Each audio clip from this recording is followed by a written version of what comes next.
Emperhia Episode 1 Part 1, Bagong Mukha sa Leyte High, 1913. Linggo ng hapon, mainit pero mahangin. Nasa open area si Empo kasama ang kanyang lola para dumalo sa anniversary gathering ng El Shaddai chapter sa plaza. Hindi siya active na miyembro pero sumasama paminsan-minsan bilang respeto sa lola niya at dahil na rin sa may takot siya sa Diyos.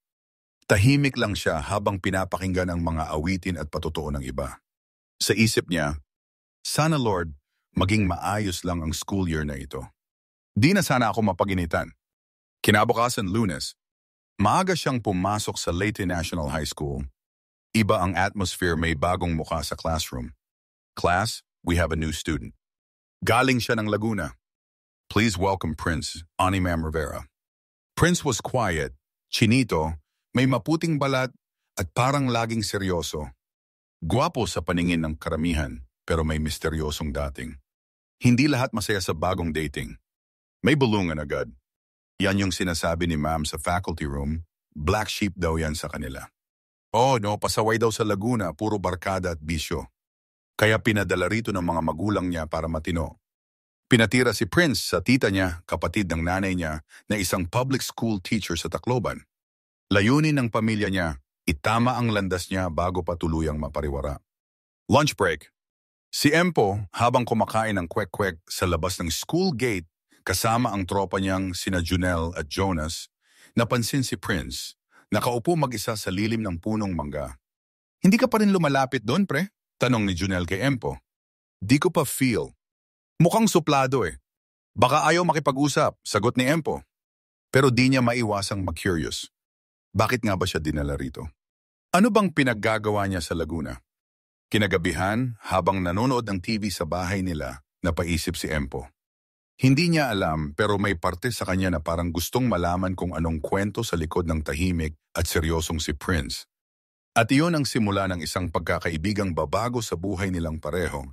Arroyer, Part 2, ang BFF ni Empo na si Jonas, na jowa ni Akime na nagka-crush kay Prince. Hahisin. Martes ng umaga, nakaabang na sa may waiting shed si Jonas, ang pinakamatagal ng kaibigan ni Empo since grade school. Matangkad si Jonas, moreno, athletic, at may natural na leadership vibes. Palabiro at madalas taga-awat sa asaran ng barkada.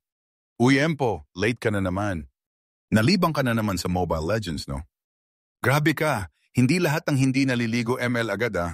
Sabay tawa ni Empo habang binunggo ang balikat ng tropa niya. Sabay silang pumasok sa school at agad na sinalubong ni Akime, jowa ni Jonas. Siya ang muse ng klase, mestiza, sosyalin, at may pagkainggitera minsan. Hi babe! Bati ni Akime kay Jonas habang sabay silang naglakad papuntang room. Hindi pa man nagtatagal, napatingin si Akime sa isang estudyanteng nakaupo sa may bintana, tahimik, nagbabasa ng libro parang hindi aware sa paligid. Si Prince. Sino yon babe? Tanong ni Akime, sabay kindat kay Jonas. Yon yung bagong transferee. Galing daw Laguna. Medyo bad boy raw daddy. Pinadala rito para tumino. Akime, chinito. Guapo. Mysterious. May pa bad boy effect pa. Interesting. Jonas, oy! Joke ba too? May jowa ka na ah. Akime, joke lang no? Ikaw naman seloso. Sabay tawa ni Akime, pero may kislap sa mga mata na hindi napansin ni Jonas. Recess. Sa Hobtin, sabay-sabay na kumain sina Empo, Jonas, Junel, and Akime. Biglang lumapit si Prince at humingi ng upuan sa kabilang mesa. Tahimik si Prince pero ramdam ang presence niya. Biglang napansin ni Empo ang kakaibang titig ni Akime habang si Prince ay nagbubukas ng Tetra Pak. Uy, bakit ka ganyan tumingin? Bulong ni Empo kay Akime. Wala lang, curious lang ako sa kanya. Sabay iwas ni Akime ng tingin. Pero hindi nawala sa isip ni Empo ang naging reaksyon ni Akime. Kinabukasan. Habang palabas ng gym si Jonas, nahuli niyang nagkakatinginan si Prince at Akime. Walang salita pero ma-tension.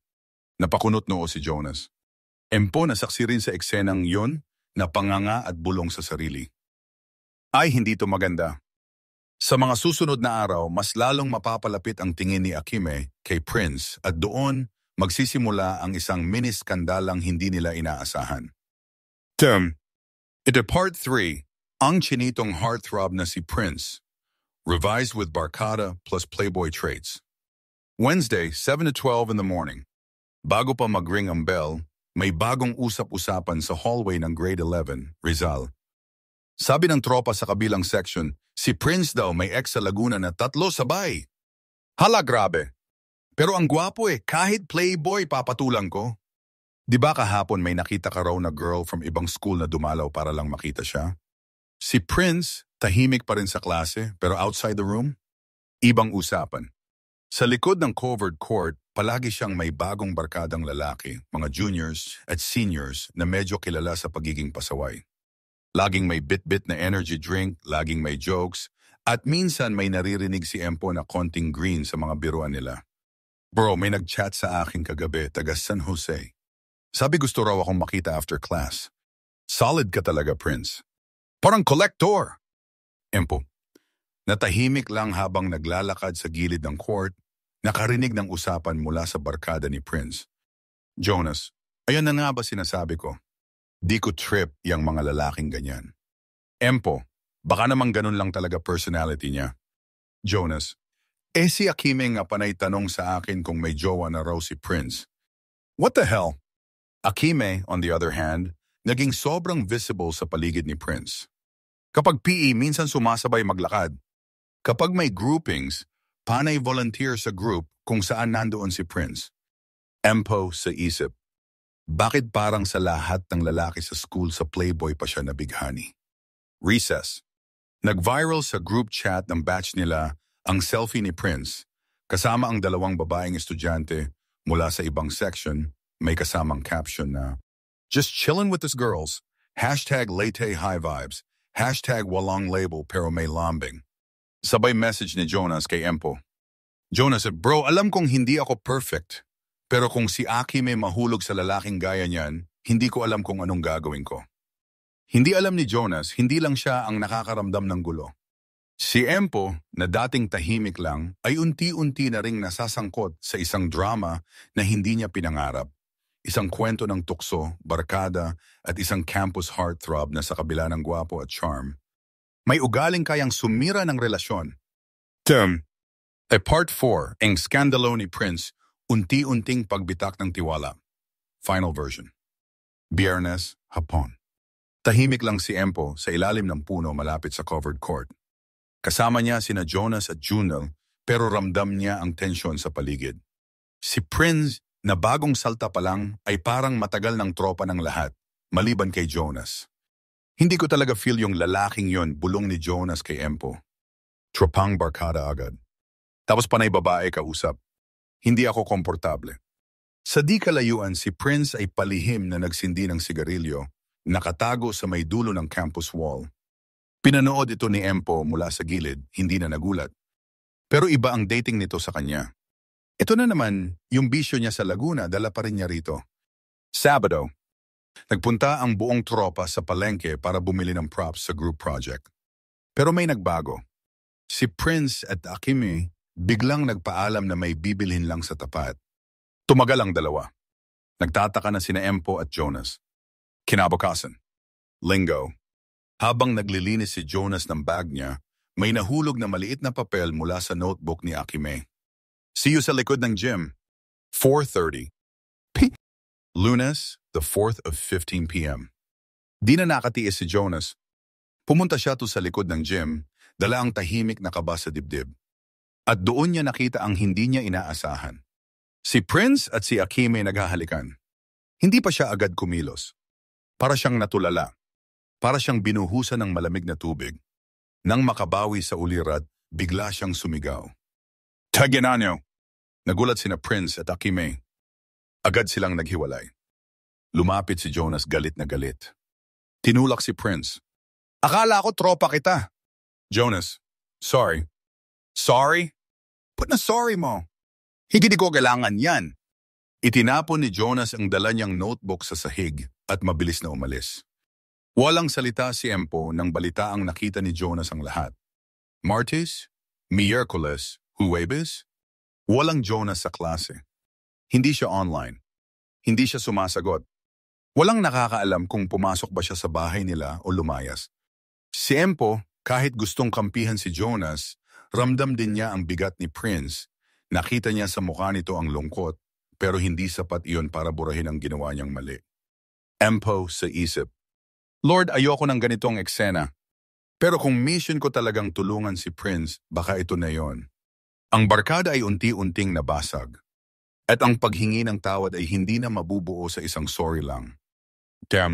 Part 5, ang kasunduan ng magamang Prince. Sa abroad ka mag-college, anak. Final version. Sabado ng gabi. Tahimik sa rooftop ng bahay ng tita ni Prince. Hawak niya ang lighter, pinaglalaroan habang nakatingin sa madilim na kalangitan. Hindi niya alam kung anong mas mabigat. Ang galit ni Jonas o ang parating na hatol ng ama niya. Ding dong! Prince, bumaba ka. Andito papa mo, tawag ng tita niya. Pagbaba niya, nandoon si Jobert Ko, isang matikas, seryosong negosyante. Hindi lang kilala sa negosyo, kundi pati sa discipline at pagiging cold-blooded pagdating sa disiplina. Umupo ka. May napagdesisyonan na ako. Tahimik si Prince. Hindi alam kung ready ba siya marinig. Sa susunod na school year, aalis ka na rito. Ayokong sayangin pa ang oras mo. Ipapadala kita sa university sa abroad. Abroad? Yes. May partnership na ako sa isang university doon. May programa sila for international business students. O salitaan ba, buhon ko ipapasing sa ito mga kumpanya. Pero kung palamunin ka pa rin ng bisyo at babae, wala kang mapapala. Prince belongs sa sarili. Pabigat lang pala ako. Pero may condition, dagdag ni Jobert. Kung makitaan kita ng pagbabago bago ka umalis, bibigyan kita ng kalayaang mamili ng university. Kahit anong bansa, kahit anong program, basta patunayan mong karapat-dapat ka. Tumango si Prince. Pero sa loob-loob niya, may isang pangalan ang biglang sumagi sa isip. Carla. Carla, ang anak ni Atoy, ang matinding business rival ni Jobert. First love ni Prince. Pero pinaghiwalay sila dahil sa family conflict. Flashback, 2 years ago. Prince, kahit anong mangyari, ikaw pa rin ang pipiliin ko kung ako lang ang masusunod. Hindi ba pwedeng sabay ang pamilya at tayo? Hindi raw kasi bagay ang anak ni Jobert Ko sa anak ni Atoy Ang. Pero ilang araw lang ang nakalipas, tumawag si Lemuel, kaibigan ni Prince. Bro, balita ko kay Carla, alis na raw siya papuntang UK. Doon siya mag-aaral. Seryoso na raw siya sa future niya. Doon na pagtanto ni Prince. Ang kasunduan na binigay ng ama niya ay maaaring maging daan para muling magtagpo ang landas nila ni Carla. Kinabukasan habang naglilinis si Empo ng chalkboard, lumapit si Prince. Empo, aalis na ako next year. Pero bago ako lumipad, gusto kong ayusin lahat. Gusto kong humarap kay Jonas. Empo, tahimik. Kung totoo ang pagsisisi mo, ikaw na ang dapat lumapit. Hindi dahil gusto mong umalis ng maayos, kundi dahil gusto mong bumalik na buo. At sa susunod na araw, isang matapang na pagharap ang magaganap sa pagitan ng dating magkaibigang winasak ng isang halik. To be continued? Here is